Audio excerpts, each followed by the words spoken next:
Ao longo de 4 episódios, vimos que a Copa do Mundo começou como uma ideia da FIFA para tirar das mãos do Comitê Olímpico Internacional as várias possibilidades que o futebol de seleções trazia nos âmbitos econômicos, geopolíticos e culturais.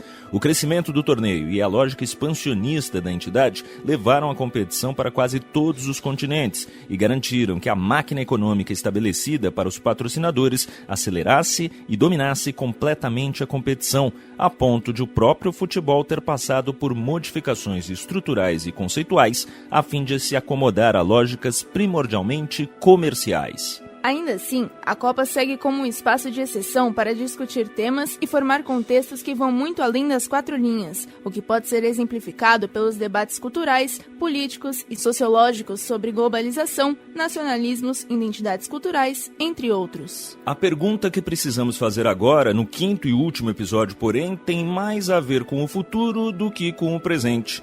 É menos sobre onde estamos e mais sobre para onde vamos. Não é tanto sobre saber de quem é a Copa, mas sim de quem ela será. Qualquer mudança em relação à atual conjuntura necessariamente precisaria de reflexões que nos levem a uma forma diferente de pensar a competição. Será que isso é possível? Haverá algum movimento intrínseco capaz de mexer nas engrenagens vigentes, ou mesmo alguma iniciativa de fora do sistema capaz de pressionar ou alterar o equilíbrio de forças? Ou será que até mesmo os parcos terrenos de resistência a essas lógicas predatórias serão deteriorados a ponto de a Copa se despir totalmente dos aspectos esportivos e socioculturais para se tornar apenas entretenimento patrocinado? É sobre isso que eu, Gabriel Dudziak, e eu, Lari Menegatti, vamos tentar falar agora.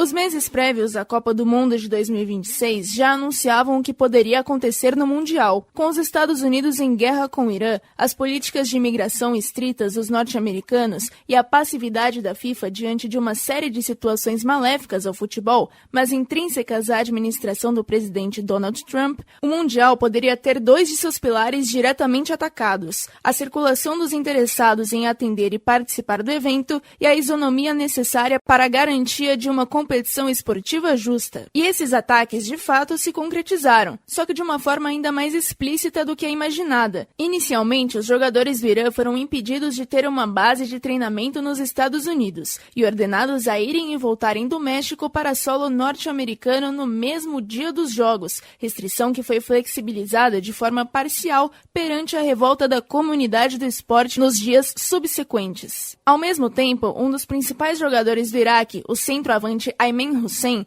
passou por um interrogatório de 7 horas na imigração e o fotógrafo oficial da equipe, Talal Salah, foi detido por mais de 10 horas e deportado. Quem também não teve a entrada permitida nos Estados Unidos foi o árbitro somali Omar Artan, considerado o melhor do continente africano e que apitou a final da última Liga dos Campeões da África.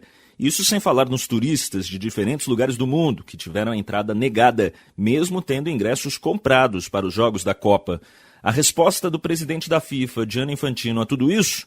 Pedir que os preocupados relaxassem e dizer que a entidade não poderia fazer nada a respeito das questões relativas à entrada de pessoas nos territórios que recebem o Mundial. Maybe sometimes it's good as well to just, chill, relax. Já nas oitavas de final, a FIFA decidiu anular a suspensão automática do atacante norte-americano Balogun após ele receber um cartão vermelho direto na fase anterior contra a Bósnia e Herzegovina. A entidade se baseou em um artigo do Código Disciplinar que basicamente permite que qualquer decisão de campo seja anulada, o que gerou revolta na esfera do futebol às vésperas do confronto dos Estados Unidos contra a Bélgica. Pior, no dia do jogo, o presidente do país, Donald Trump, atribuiu a ele mesmo a responsabilidade pelo fato de a suspensão ter sido anulada. Yeah, I did. I spoke to Johnny. And that wasn't a foul. That's very unfair. I asked for a review by FIFA. I'm the one that got them to do it. It was not Biden. Biden was asleep. O senador republicano Ted Cruz, por sua vez, parabenizou Trump e disse que havia uma razão para que a taça da Copa do Mundo tivesse ficado por tanto tempo na Casa Branca antes da Copa. And on behalf of all Americans, thank you for getting rid of that ridiculous red card. This is It was spectacular. There was a reason the FIFA trophy sat here for as long as it did. Em meio a novas repercussões negativas sobre essa simbiose entre presidente da FIFA e presidente dos Estados Unidos, Gianni Infantino tentou novamente negar qualquer relação direta, alegando que a decisão de permitir que Balogun entrasse em campo veio do comitê disciplinar da entidade e que ele e Trump nada tiveram a ver com o caso. Uma apuração do jornal The Times of London, porém, alega que a medida foi tomada de forma unilateral, sem a consulta dos demais membros, pelo presidente do comitê, Mohamed Al-Kamali. A Copa de 2026 também foi marcada pela mercantilização intensa de basicamente todos os aspectos passíveis de exploração comercial. Os ingressos passaram a seguir uma lógica cada vez mais voltada ao mercado, com preços variáveis ao longo das fases de venda e foram inseridos em um sistema de revenda que transformou o interesse em ir aos jogos em especulação e atividade econômica, e, claro, em mais uma fonte de renda para a FIFA, que ficou com porcentagens de cada entrada revendida pela plataforma. Já as chamadas paradas para hidratação deram a oportunidade para que detentoras de direitos de transmissão tivessem mais uma janela para vender anúncios comerciais, em um movimento que passou a ser alvo de vaias do público presente nos estádios. E de críticas de jogadores e treinadores, como o técnico do Uruguai, o argentino Marcelo Bielsa, que frisou a mudança de dinâmica que as paradas trouxeram para o jogo. Jugar 4 tiempos em lugar de 2 altera a concepção que culturalmente se havia construído para interpretar o futebol.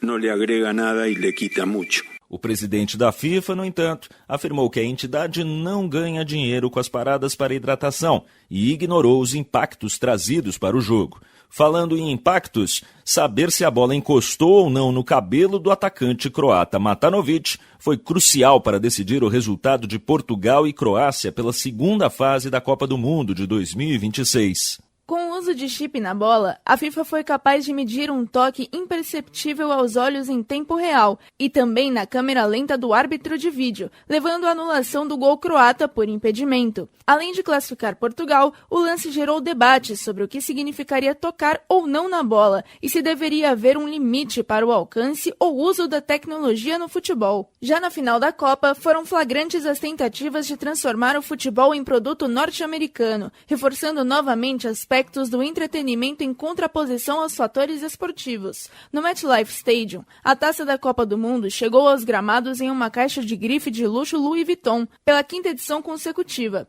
O intervalo de jogo passou de 15 para 27 minutos de duração, a fim de permitir a realização de apresentações musicais, e a cerimônia de premiação à campeã Espanha teve, tal qual a Copa do Mundo de Clubes, a presença ostensiva e insistente do presidente dos Estados Unidos, Donald Trump, que novamente se recusou a deixar o momento da taça para os jogadores. Além disso, foram confeccionados 30 anéis de ouro e pedras preciosas para os campeões e outras 1.996 unidades para serem vendidas.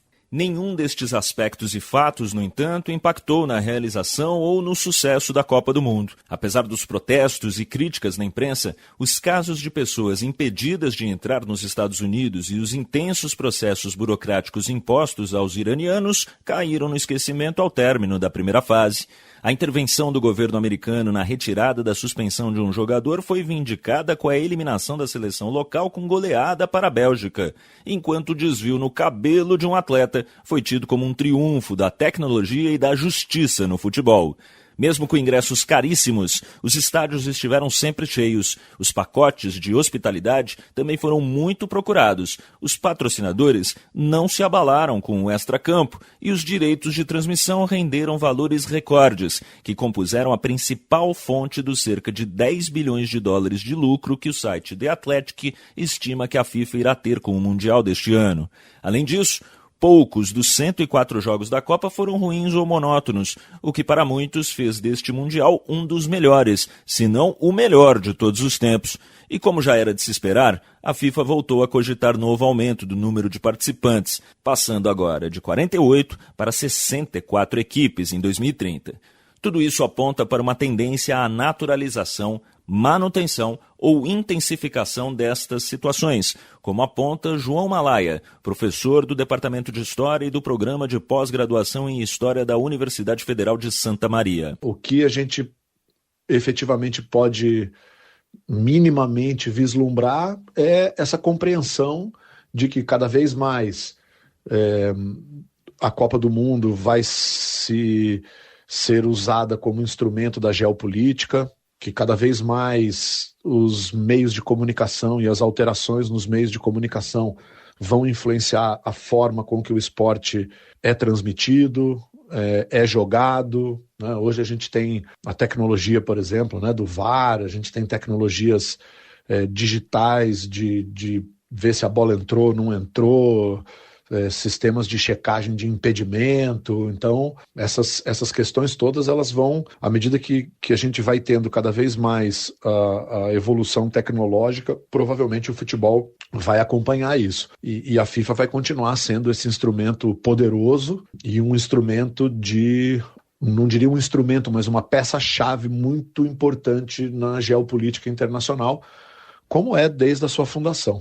Em 2030, a Copa passará por Espanha, Portugal e Marrocos, além de contar com os jogos celebrativos no Uruguai, Argentina e Paraguai, em homenagem ao centenário do torneio. Será a primeira vez que o Mundial cruzará continentes e há dúvidas sobre como ocorrerão os deslocamentos entre os diferentes países, qual será a adaptação aos distintos fusos horários e se haverá unidade em temas como o preço dos ingressos, hospedagens e infraestrutura.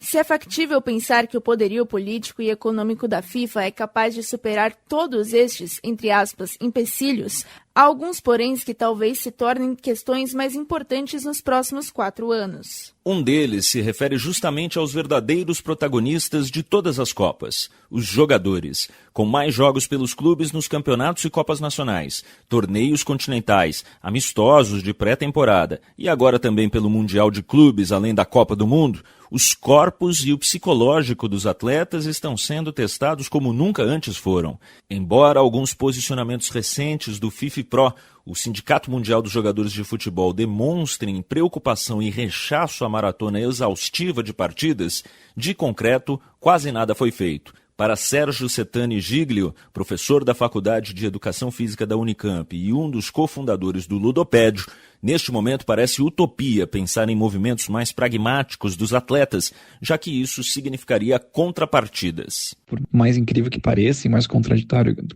que possa ser, né, porque nós estamos falando de uma modalidade coletiva, as carreiras dos jogadores e também das jogadoras, elas são trilhadas de um modo muito individual, né? Ora eu estou numa equipe, depois eu estou em outra, depois estou em outra, e eu não vejo uma possibilidade de que haja uma coletividade que questione de fato essas estruturas, né? Porque também questionar as estruturas significa que eu tenho que ganhar menos, né? E além disso, os jogadores, não só no Brasil, mas principalmente no Brasil, eles são preparados para jogar futebol, né? Eles não são preparados para ter um plano B, caso aquela profissão não dê certo. Eles não são preparados para emitir opiniões, para entender mais a fundo como é toda a estrutura do futebol do qual ele faz parte. Então, esse é um problema, né? Um problema que passa por uma consciência de classe, que os jogadores ali não vão conseguir se mobilizar para lutar por melhores condições. Como a FIFA ampliou em 50% o montante das premiações da Copa de 26, a expectativa é de que esse aumento, tradicionalmente convertido em bônus aos jogadores por muitas federações, funcione como um fator de contenção a manifestações mais incisivas dos atletas. Afinal, historicamente, premiações maiores costumam reduzir esse tipo de tensão. Existe ainda um outro aspecto, contudo, que ultrapassa o poder de uma entidade, classe, categoria ou empresa. Ele se refere ao que fez e faz do futebol o mais popular dos esportes, algo que marca nenhuma pode se apropriar, dirigente nenhum pode sozinho cuidar e que as pessoas, mesmo que não possam tocar ou definir, sabem do que se trata. Alexandre Fernandes Vaz, professor da Universidade Federal de Santa Catarina, pesquisador CNPq e colunista do portal Lodopédio e que tem pós-doutorado pela Universidade Leibniz Hannover, na Alemanha, esclarece com uma reflexão. Então, eu considero que ainda há um momento lúdico, ainda há um momento de finalidade sem fim, né? Como já se disse da arte, também no jogo de futebol. No entanto, pelas suas próprias características, como entretenimento, como produto, como elemento fundamental do mercado consumidor de entretenimento, o futebol tende a cada vez mais a ser uma mercadoria, tende a ser jogado cada vez mais da mesma forma, de maneira mais forte, mais dura, mais espetacular, num certo sentido, mas não necessariamente mais bonita. E acho que esse é um problema que tem a ver também com o nosso tempo, né? Com a nossa sensibilidade, que quer sempre doses mais fortes de adrenalina, doses mais fortes de emoção, e que isso também aparece no espetáculo esportivo, especialmente no futebol.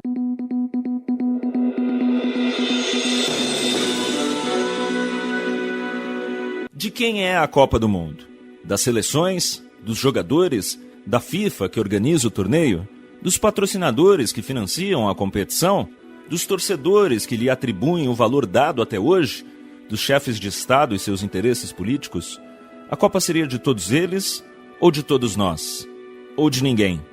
Ao longo de 5 episódios, tentamos responder a esta pergunta, dissecando cada aspecto envolvido na realização das Copas e na consagração do Mundial como o maior evento esportivo do planeta.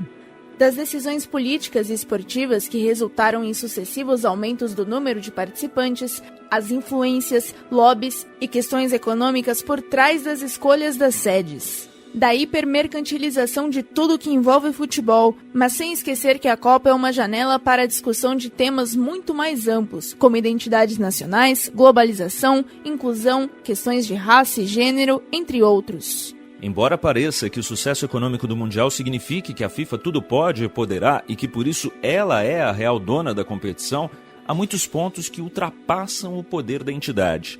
O descontentamento com as paradas para hidratação e seu propósito comercial, a revolta com a interferência política na competição, as conexões entre jogadores e povos e as próprias histórias e narrativas que só o esporte é capaz de dar. Todos estes são aspectos sobre os quais a FIFA pode tentar se apropriar, mas que nunca terá total controle.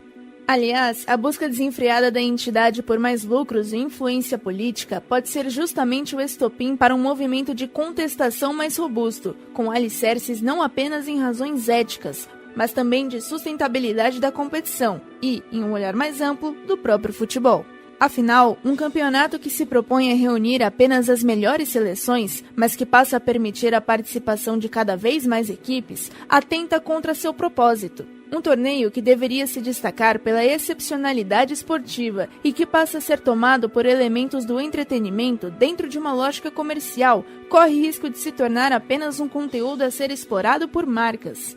Uma modalidade que só é a mais apreciada do planeta por estar próxima ao povo durante toda a sua existência e que passa a ser apropriada por corporações, celebridades e milionários, tende a perder justamente o que faz dela tão singular, enquanto a quebra repetida da isonomia entre os participantes suscita o debate se ainda estamos falando de esporte realmente. Depois de quase 100 anos e após uma Copa tão disruptiva sob tantos aspectos, talvez não seja mais o caso de perguntar de quem é ou de quem foi a Copa, mas de quem ela será e poderá ser.